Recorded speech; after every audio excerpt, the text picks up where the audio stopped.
Welcome back to our continuous coverage on what is happening in the Iran-Israel war. And Donald Trump has just put out a message on his social media post saying that the United States has carried out airstrikes on all 3 nuclear sites in Iran.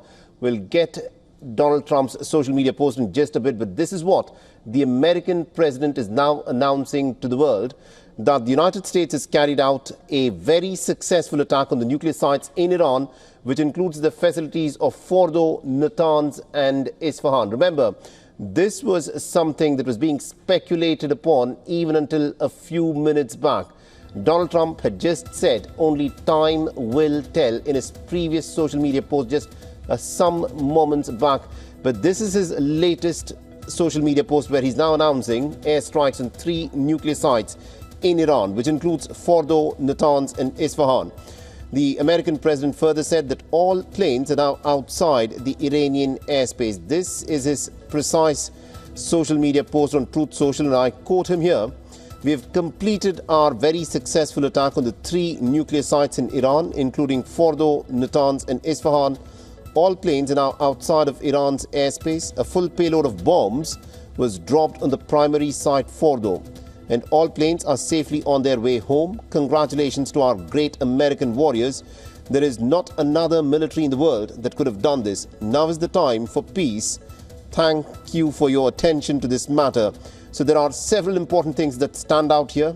He has said that the attack was successful. It has been completed, where 3 nuclear stations, nuclear facilities of Iran at Fordow, Natanz and Esfahan have been bombed by the Americans. He also went on to reiterate a full payload of bombs was dropped on the primary sites Fordow. All planes are now safely on their way home. Congratulations to our American warrior. There's not another military in the world that could have done this. And here is the critical part. Now is the time for peace, says Donald Trump, all in caps. So is it now time for peace? Or is this just the beginning of America's involvement in what could potentially be a long drawn-out war on Iran along with the Israelis? And our correspondent Susan Tehrani, of course, is joining us with more updates on this. Susan, what's the latest on the story?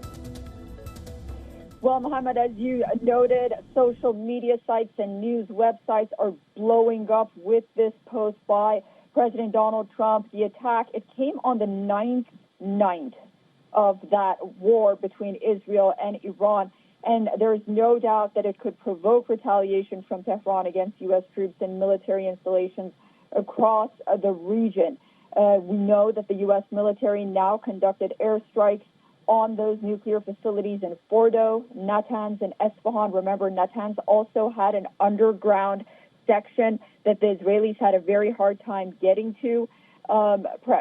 This decision to intervene directly in support of Israel's effort to dismantle Iran's nuclear program really marks a historic escalation in the Middle East at this point. It's an intervention fraught with risks, uncertainty, but it's one that President Trump decided to do and reach the conclusion that it is now or never. We anticipated something was going to happen this weekend, considering the fact that the U.S. air carriers are already in the region right now, the Nimitz, the other ones, and also because President Trump yesterday cut his trip short from New Jersey, and we saw in his press statement that he sends out to the media, the White House sends out to the media, that he was going to meet with his national security team at the Oval Office at 6 p.m. local time in Washington, D.C. So once we knew that he's going to make this trip back, there was anticipation that something was going to happen. Something is going on.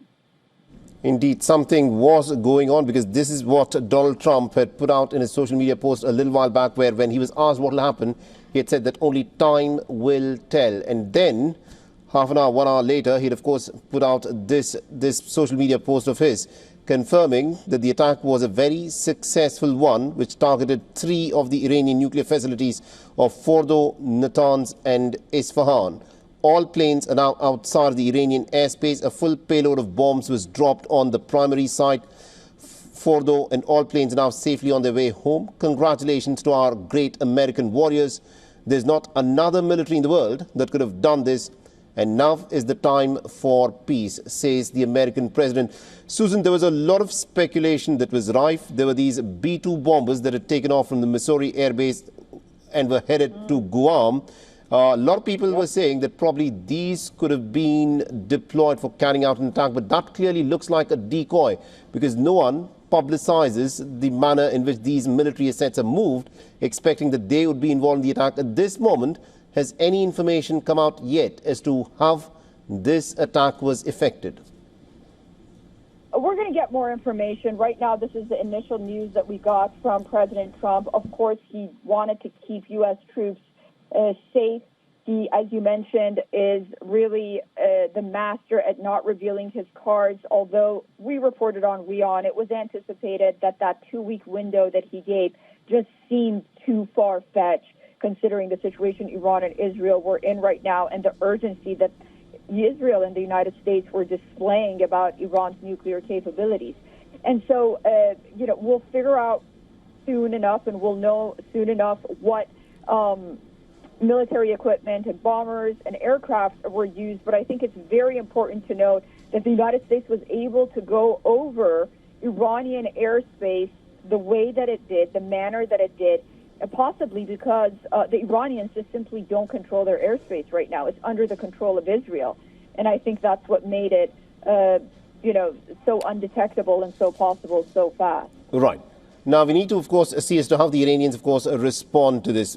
They could respond in a number of different ways, saying that although the Americans claim that they've struck the sites, maybe they may not have suffered the damage to the extent that the Americans are claiming. Or the Iranians could, of course, respond militarily, because they've said that attacking their nuclear facilities is a clear red line, and any nation that aids the Israelis in the war they started with Operation Rising Lion will also become a legitimate target. So this is the United States of America jumping into this war in a very formal manner. The American president says that the airstrikes have been successful. 3 nuclear sites have been targeted, but there's something interesting that he's saying. Now is the time for peace. How are we to interpret this, Susan? Is this the American president now saying that, listen, we've carried out the attacks that we wanted to, and we don't want to fight anymore? What are we to make of this? Perhaps, but I do want to say we're just getting word right now, Mohammed, and I think we'll get a better understanding of what he means and what direction the United States is going to move towards moving forward. He's expected to address the nation at 9 p.m. That's in about 50 minutes' time.